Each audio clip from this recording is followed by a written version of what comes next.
Hi everyone and welcome back as I take a look at episode 2 of Ultraviolet. This is an episode all about following the money.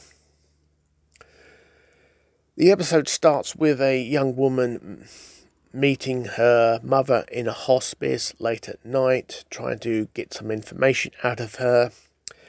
She eventually returns to the car park and meets a gentleman in a car with blacked out windows.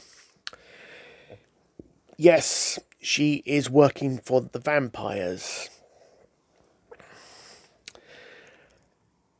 The information she passes on to him is rather cryptic, but he seems to sort of understand that piece of information. Anyway, they drive off because the sun's coming up, so he starts rushing off to his lair or wherever he's hiding up. He gets involved in an incident with a biker because he nearly runs this biker and his girlfriend off the road. The biker catches up with him and gets a crowbar out and basically thumps the heck out of his car and he smashes one of the blacked out windows, only a partial smash, exposing the vampire to sunlight.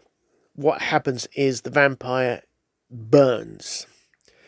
He doesn't go up totally, but he does burn, and he inflicts a wound on Danny Ashbrook, who is the woman in the car with him. Meanwhile, Vaughn is given a bit of a backstory to how he got involved when he was in the army in the Gulf War and his comrades who fell under the spell of becoming vampires. And he's telling Mike this story. Meanwhile, Angie is now investigating a dumped car by the vampire, and his assistant is Danny Ashbrook, and she discovers, yes, there was a definitely partial burning of the vampire because there is red powder in the car. It's not a total because the car would have gone up in smoke.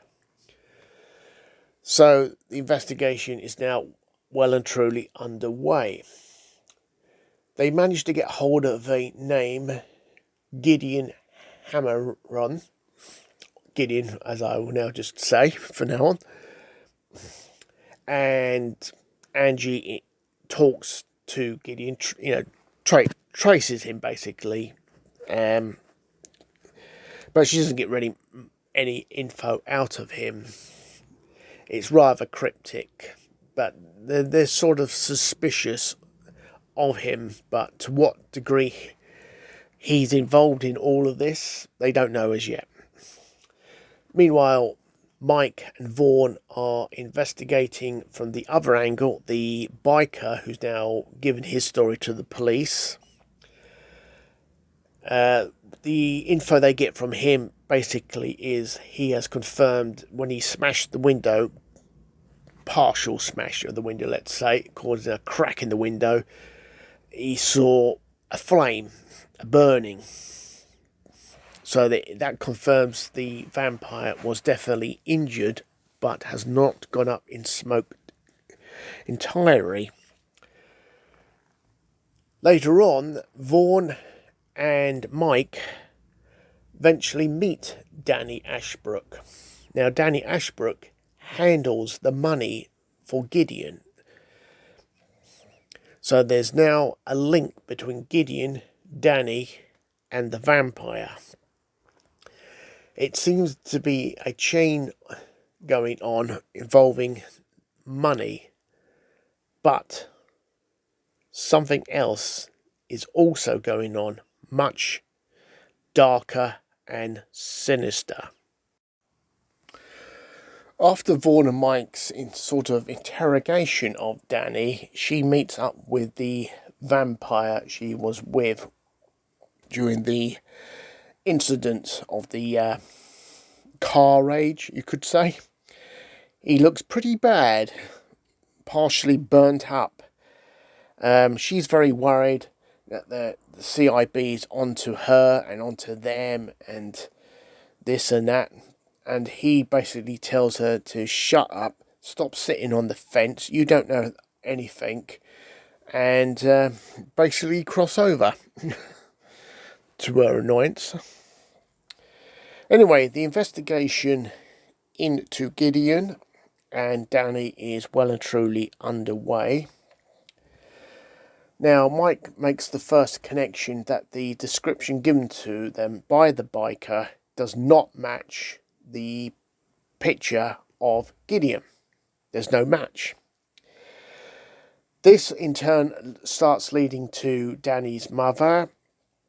They manage to get hold of some paperwork of her, which then leads to another clue, a big one. Mike finally has the identity of the vampire, and also where the money is going. It's going to research the Beacon Institute into blood diseases. Angie and Mike investigate the place and find it an absolute sham, as all these patients have been subjected to lethal dosages of radiation, destroying their immune system. The upshot of the investigation basically is that Gideon is not who he's claiming to be, and the vampire has a definite connection to him. So, the vampire, Gideon, and Danny are all linked in this operation, which led CIB to discover the Beacon Institute. Now, later on in the episode, Vaughn and Mike discover the body of the biker who has been killed by the vampire that he assaulted. Mike comments on, "I thought vampires didn't have feelings. Clearly this one did." Also, the biker's girlfriend has been crossed over. She is now a vampire. And she meets Mike in his house. Now, we don't know if she's going to attack him or not. She delivers this cryptic message to him. Anyway, fortunately for him, Vaughn, through his investigation into her, so on, leads him back to Mike's place. He intervenes just in time to save Mike's life by basically disintegrating the vampire with a particular interesting weapon he carries. And Mike's apartment basically goes up in smoke to a fairly nasty degree. A close shave for Mike. And on the advice of Vaughn, it's time to get yourself a new flat. Now, throughout the whole episode, Mike has been dogged by Kirsty, and she's been trying to get information out of him.